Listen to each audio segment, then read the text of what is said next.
तेलंगाना के CM KCR ने आज एक प्रेस कॉन्फ्रेंस कर बीजेपी पर गंभीर आरोप लगाए। उन्होंने टीआरएस विधायकों के रिश्वत देने जाने के आरोप को लेकर एक वीडियो जारी किया। केसीआर ने कहा कि वीडियो में दावा किया गया है कि अब तक वो 8 सरकारें गिरा चुके हैं। केसीआर के मुताबिक वीडियो में एजेंट कह रहे हैं कि बीजेपी 4 और सरकारों को गिराने जा रही है।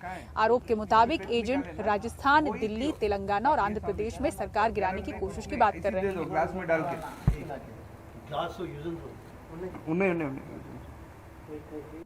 They openly say in this video, we have already dethroned 8 governments and how we conducted the operations. Now we are in the process of dethroning 4 governments.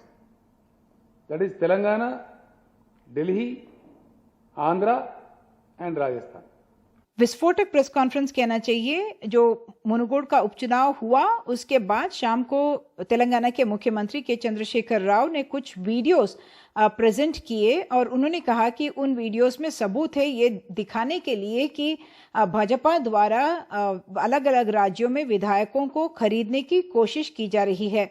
ये पूरा मामला उठा पिछले बुधवार को जब एक फार्म हाउस में पुलिस ने एक ऑपरेशन की थी और उन्होंने कहा था कि वहां पर 4 तेलंगाना राष्ट्र समिति के विधायकों को खरीदने की कोशिश की जा रही है और साइबराबाद पुलिस ने 3 लोगों को गिरफ्तार किया था और उसके बाद उनको जुडिशियल रिमांड जेल भी भिजवाया गया। ये पूरा जो ऑपरेशन है उसको कैमरा पर रिकॉर्ड कर दिया गया और 3 घंटे की फुटेज पुलिस मुख्यमंत्री ने बताया और उसमें से 1.5 घंटा करीब जो फुटेज है उन्होंने कहा कि वो न सिर्फ मीडिया को बल्कि chief justice of India, supreme court के जजेस, अलग अलग जो हाई कोर्ट्स हैं उनके चीफ जस्टिसेस और पॉलिटिकल पार्टीज के प्रेसिडेंट्स और अलग अलग सभी राज्यों के चीफ मिनिस्टर्स को भी ये फुटेज भिजवाया जा रहा है। चंद्रशेखर राव का कहना है कि इस कॉन्वर्जेशन से पता ये चलता है कि जो 4 राज्य हैं तेलंगाना, आंध्र प्रदेश, दिल्ली और राजस्थान, उसमें सरकार को गिराने की कोशिश की जा रही है और इन 3 लोगों को जिनको अरेस्ट किया गया है वो लोग अगर आप सुने तो बहुत कैजुअली बहुत सारे भाजपा नेताओं के नाम लेते हैं, जैसे कि तुषार वेलापल्ली जो केरला में भाजपा में कैंडिडेट थे राहुल गांधी के खिलाफ वायनाड में, और उसके अलावा BL संतोष जो ऑर्गेनाइजिंग सेक्रेटरी हैं भाजपा के, और उसके अलावा मुख्यमंत्री का कहना है कि 20 बारी अमित शाह जी का नाम लिया गया और प्रधानमंत्री का भी नाम 3-4 बार लिया गया और उनका कहना है कि ये पूरा दिखाता है कि भाजपा की तरफ से एक षड्यंत्र है जो इलेक्टेड सरकार है उनको गिराने की। भाजपा की तरफ से उन्होंने बहुत साफ कर दिया था कि ये जो 3 अभियुक्त है जिनको पकड़ा साइबराबाद पुलिस ने, उनका भाजपा के साथ कोई लिंक नहीं है, वो भाजपा को बिलोंग नहीं करते हैं और उनका ये भी कहना था कि वो उनको कोई पावर ऑफ अटॉर्नी नहीं दी गई है भाजपा के बिहाफ पर एक्ट करने की। तो ये पूरा जो मामला है ये आगे कैसे वर्कआउट होता है वो देखना बाकी है, क्योंकि हालांकि मुख्यमंत्री बहुत एक तरह से एक्सप्लोसिव एलिगेशंस लगा रहे हैं, लेकिन उनका इन तीनों का जिनको अरेस्ट कर दिया गया है उनका डायरेक्ट लिंक भाजपा के साथ अब तक एस्टैब्लिश नहीं हुआ है। और दिल्ली NCR में प्रदूषण के खतरनाक स्तर पर पहुंचने की वजह से ग्रैब का स्टेज 4 लागू कर दिया गया है। दिल्ली में कमर्शियल ट्रकों के आने पर रोक है, डीजल से चलने वाले मध्यम और भारी वाहनों पर रोक है। दिल्ली NCR में ईंधन पर चलने वाली सभी इंडस्ट्री बंद है, निर्माण करने और ढहाने पर भी रोक है। सरकारी निजी दफ्तरों में 50% स्टाफ के ही आने की सलाह है। राज्य सरकार शिक्षण संस्थाएं बंद करने का फैसला कर सकती हैं। प्रदूषण के चलते नोएडा में कुछ स्कूल ऑनलाइन शिफ्ट हुए हैं। DPS नोएडा ने नर्सरी से 8वीं तक के स्कूल ऑनलाइन कर दिए हैं। राजधानी दिल्ली का दम घुट रहा है। बड़े प्रदूषण की वजह से दिल्ली गैस चेंबर में तब्दील हुई नजर आ रही है और सबसे ज्यादा परेशानी बुजुर्गों और बच्चों को है। स्कूलों में आउटडोर एक्टिविटी बंद कर दी गई हैं। डॉक्टरों का कहना है कि अस्पतालों में, क्लिनिक्स में जो सांस की तकलीफ वाले मरीज हैं उनमें 4 से 5 गुना बढ़ोतरी दिख रही है। परिमल कुमार की रिपोर्ट देखिए। इस वक्त हम दिल्ली की सबसे ऊंची इमारत doctor Shyama Prasad Mukherjee civic centre में है, जहां पे MCD का दफ्तर है, और यहां से आपको दिखाने की कोशिश करते हैं कि किस तरीके से दिल्ली गैस चैम्बर में तब्दील हो गई है। दमघोटू हवा के बीच धुंधली दिल्ली, धुंध का ऐसा पहरा कि दिल्ली की सबसे ऊंची इमारत से भी दूर तक तस्वीर साफ नहीं। गैस चैम्बर में तब्दील होती दिल्ली की इस तस्वीर के जरिए समझना आसान है कि कैसे जहरीली हवा के बीच दिल्ली का दम घुट रहा है। प्रदूषण के बीच ऐसे बीमार बच्चों की तादाद अचानक बढ़ी है। डॉक्टर मास्क का सुझाव दे रहे हैं। कुछ दिनों पहले तक 10-15 दिनों पहले तक करीब दिन भर में 5 से 7 मरीज इस तरह के आया करते थे, जो अब बढ़ के दिन भर में कम से कम 25 से 30 हो गए हैं। तो इस एयर पोल्यूशन की वजह से सांसों की समस्या की एक बड़ी समस्या खड़ी हो गई है, जो कि धीरे धीरे करके छोटे बच्चों और पीडियाट्रिक एज ग्रुप के बच्चों को भी बहुत ज्यादा अफेक्ट कर रही है। वहीं दिल्ली एनसीआर के करीब 150 नामचीन स्कूलों की संस्था नेशनल प्रोग्रेसिव स्कूल कॉन्फ्रेंस ने आउटडोर एक्टिविटीज पूरी तरह से बंद करने के अलावा बच्चों के लिए N95 मास्क अनिवार्य कर दिया है। आउटडोर एक्टिविटीज को बंद कर दिए हैं बच्चों का, जैसे योगा वगैरह रोज होता था या क्लास असेंबली वगैरह खुले प्लेग्राउंड में होता था, उसको हमने या तो ऑडिटोरियम या तो मल्टीपर्पज हॉल में स्टैगर्ड वे में कर रहे हैं। क्लोजली ये सिचुएशन को ऑब्जर्व कर रहे हैं। अगर मंडे ऐसे ही रहा देन कोई डिसीजन लेंगे। और साथ में मास्क को लेकर मास्क बच्चे जनरली N95 की तरफ शिफ्ट हो गए हैं। पहले जैसे कॉटन मास्क या धीरे धीरे पैंडेमिक कम हो रही थी तो बच्चे मास्क में तो आ रहे थे, बट अभी हमने एडवाइस किया पॉल्यूशन के लिए N95। स्कूलों की नजर प्रदूषण के बढ़ते खतरनाक स्तर पर है कि कहीं हालात ऑफलाइन से ऑनलाइन क्लास की तरफ इशारा तो नहीं कर रहे। लेकिन इस दौरान एनसीपीसीआर ने दिल्ली के मुख्य सचिव को स्कूल बंद करने को लेकर चिट्ठी लिखी है।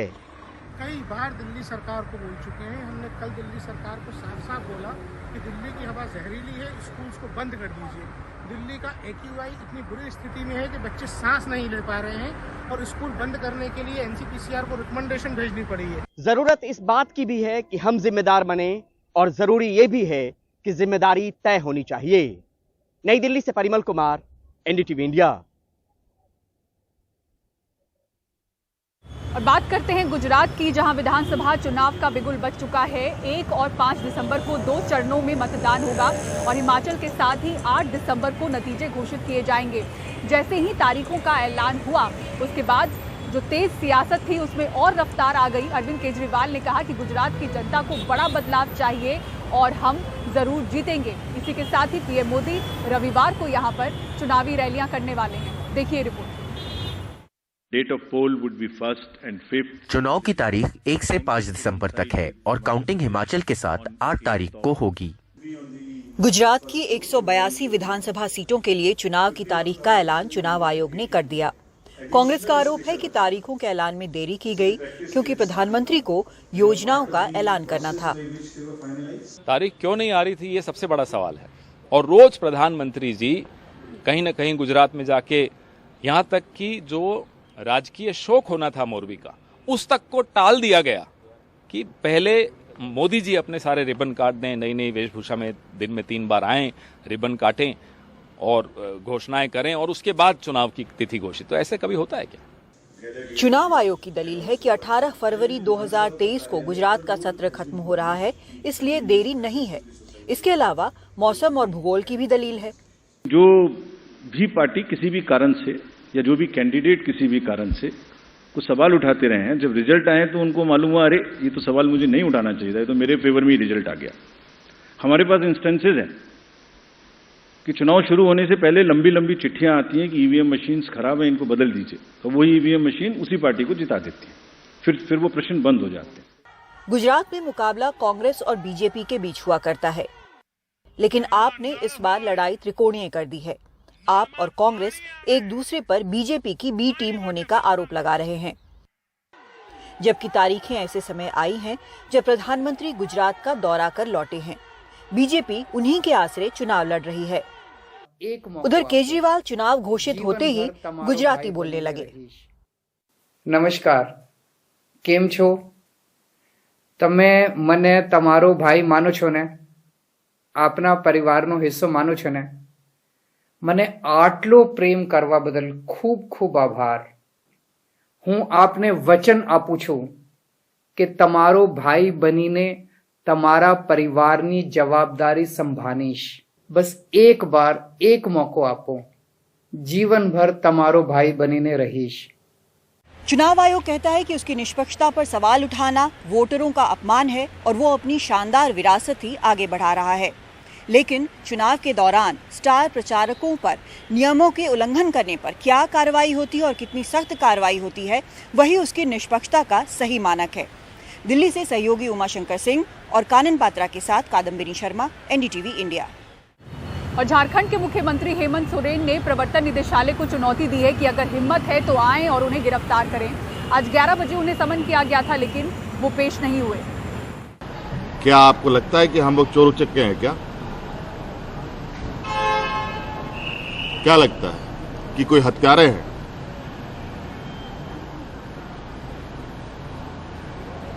कल दिया आज आ गए, क्या हमारी व्यवस्था नहीं है? रायपुर हवाई अड्डे पर हेमंत सोरेन ने अपने इरादे साफ कर दिए। अपने खिलाफ ईडी की कार्रवाई को वो राजनीतिक जंग में बदलने का इरादा कर चुके हैं। इससे पहले कार्यकर्ताओं को संबोधित करते हुए उन्होंने कहा कि ईडी चाहे तो उन्हें गिरफ्तार कर ले। आज हमें न्योता बुलाया गया है कि आप यहाँ ईडी में अपना हाजिरी लगाइए।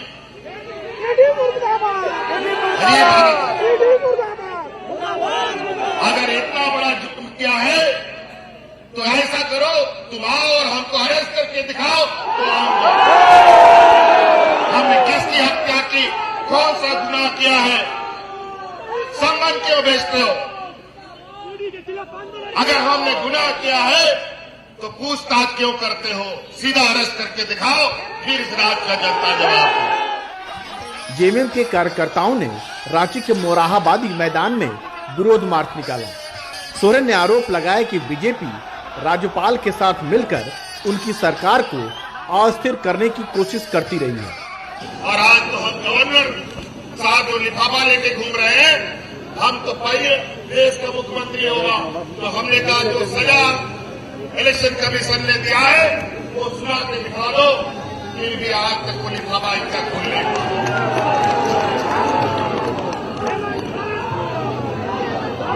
और ये सब षड्यंत्र का हिस्सा है। ये लोग बड़े सुनियत तरीके से अपने षड्यंत्र को अंजाम देने का कोशिश कर रहे हैं, लेकिन जब नियत साथ हो तो ऊपर वाला भी साथ देता है, लेकिन नियत बेईमान हो तो ऊपर वाला भी इनका साथ नहीं देता है। झारखंड के मुख्यमंत्री को अवैध खनन मामले में पूछताछ के लिए ईडी ने समन भेजा था। बजाय ईडी दफ्तर जाने के हेमंत सोरेन ने अपने आने वाले 15 दिनों के कार्यक्रम की घोषणा भी कर दी। 11 नवंबर को विधानसभा का विशेष सत्र बुलाने का भी ऐलान किया। अब बीजेपी कह रही है जब मुख्यमंत्री पाक साफ हैं, तो फिर ईडी दफ्तर जाने से क्यों भाग रहे हैं? देखिए, जब भी आप भ्रष्ट आचरण करते हैं और आपकी चोरी पकड़ी जाती है तो आप इसी तरीके की नौटंकी करके लोगों का ध्यान भटकाने की कोशिश करते हैं। हम झारखंड में जो आपने देखा वो एजेंसीज के दुरुपयोग का जो एक लंबा सिलसिला चलता आ रहा है, उसका एक और उदाहरण है। ऐसा क्यों है कि ये एजेंसीज भारतीय जनता पार्टी का भ्रष्टाचार, कर्नाटक का भ्रष्टाचार, 40% कमीशन का भ्रष्टाचार, हेमंता बिस्वा शर्मा का तथाकथित वो व्हाइट पेपर उस वक्त का, उस सब पे एजेंसीज मौन हो जाती है। लेकिन जहां गैर भाजपा शासित प्रदेश हो वहां एजेंसीज 24 घंटे रात को भी काम कर रहे होते हैं, दिन रात जाग कर अफसर काम करते हैं। तो ये सवाल सबके जहन में है। कांग्रेस केंद्र सरकार पर एजेंसियों के बेजा इस्तेमाल का आरोप लगाती रही है। तेलंगाना के मुख्यमंत्री केसीआर ने बीजेपी पर आरोप लगाया कि इसके विधायकों को खरीदने के लिए करोड़ों रुपए का लालच दिया गया, पर वहां केंद्र की कोई एजेंसी जांच के लिए नहीं पहुंची। इससे संबंधित ऑडियो और सीडी भी टीआरएस ने जारी किए। अब इंतजार प्रवर्तन निदेशालय के अगले रुख का है। संभावना है कि ईडी हेमंत सोरेन को किसी अगली तारीख पर पूछताछ के लिए बुलाए। और आज तेलंगाना सरकार के जांच करने वाले इन्वेस्टिगेशन एजेंसीज, जो पुलिस है, एसीबी है, कुछ अन्य एजेंसीज है, जो भी उन्होंने इंक्वायरी किया है, इन्वेस्टिगेट किया है, ये सारे चीज प्रोसिक्यूशन ने आज हाईकोर्ट में दाखिल कर दी। It has been submitted to the high court. और जो भी यहां सबमिट किए हैं वो सारे चीज को मैं सुप्रीम कोर्ट चीफ जस्टिस साहब को भेज रहा हूं। सुप्रीम कोर्ट के हर जज को भेज रहा हूं और सारे ही जितने भी हमारे देश में हाई कोर्ट है उनको भी मैंने भेज दिया है, चीफ जस्टिस को, all chief justice of India of all high court. ED देर सवेर भले ही हेमंत सोरेन को पूछताछ के लिए बुला ले, लेकिन हेमंत सोरेन ने फिलहाल सफलतापूर्वक एक कानूनी लड़ाई को राजनीतिक लड़ाई में बदल दिया है। अब देखना ये है कि ईडी आगे क्या करती है। नई दिल्ली से Rajeev Ranjan, NDTV India. Mumbai police ने बीते 1.5 महीने में किस तरह से 487 बच्चों की तलाश कर उन्हें उनके परिवार से मिलवाया, दिखाएंगे आपको स्पेशल रिपोर्ट एक ब्रेक के बाद। देखते रहिए सिटी सेंटर शो।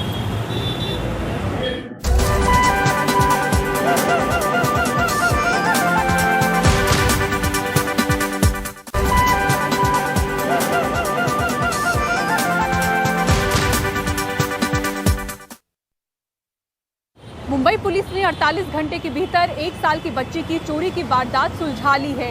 इस बच्ची को सुरक्षित छुड़ा लिया गया है और इसे चोरी करने वाली 2 महिलाओं की गिरफ्तारी की गई है। बताया जा रहा है कि ये जो महिलाएं हैं इस बच्ची को मुंबई से तेलंगाना लेकर जा रही थी। मुंबई पुलिस का दावा है कि बीते 1.5 महीने में 487 बच्चों की तलाश कर उन्हें परिवार से मिलाया जा चुका है। मुंबई पुलिस ने अपने इस अभियान को ऑपरेशन रीयूनाइट नाम दिया है। सुनील सिंह की रिपोर्ट देखिए। सांताक्रूज के फुटपाथ पर रहने वाली 23 साल की मुस्कान को यकीन ही नहीं था कि उस गरीब की कहीं सुनवाई होगी, लेकिन अब जब 48 घंटे के भीतर ही मुंबई पुलिस ने उसकी 1 साल की मासूम फातिमा को चोरों के चंगुल से छुड़ाकर वापस उसके हवाले किया तो उसकी खुशी का ठिकाना नहीं रहा। उम्मीद तो नहीं थी, मगर मेरे को अभी भरोसा हो गया पुलिस वालों पे, यकीन हो गया पुलिस वालों को सरेंडर कर दी। मुंबई पुलिस आयुक्त विवेक फणसलकर ने खुद प्रेस कॉन्फ्रेंस लेकर अपने अधिकारियों और जवानों की सराहना की। पुलिस ने मामले में शरीफा शेख और सुजाता पासवान नाम की 2 महिलाओं को गिरफ्तार किया है।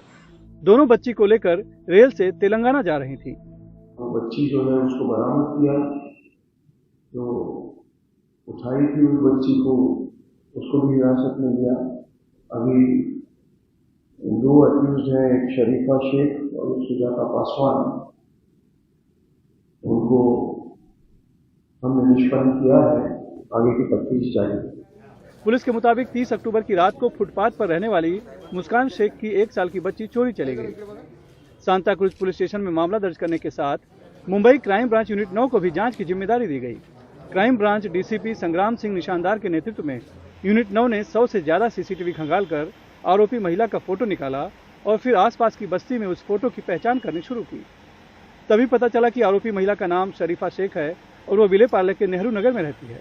पुलिस ने तुरंत उसकी जानकारी निकालकर लोकेशन ट्रेस की और फिर आरपीएफ की मदद से सोलापुर स्टेशन पर उसे दबोच लिया। पुलिस के मुताबिक प्राथमिक जांच में पता चला है कि बच्ची को भीख मांगने के लिए चुराया गया था। हालांकि इस गिरोह की तीसरी कड़ी की अभी तलाश है, जिस तक दोनों महिलाएं उस बच्ची को पहुंचाने वाली थी। मुंबई पुलिस ने 1 सप्ताह में बच्चा चोरी की ये दूसरी वारदात को सुलझाया है। मुंबई पुलिस की माने तो पिछले 1.5 महीने में वो 487 बच्चों को उनके परिवार से मिला चुकी है। मुंबई पुलिस ने अपने इस अभियान को नाम दिया है ऑपरेशन रीयूनाइट। मुंबई से कैमरामैन धनेश के साथ सुनील सिंह, एनडीटीवी इंडिया। और सिटी सेंटर में फिलहाल इतना ही। शो की पूरी टीम को दीजिए इजाजत। खबरों के लिए देखते रहें एनडीटीवी इंडिया। नमस्कार।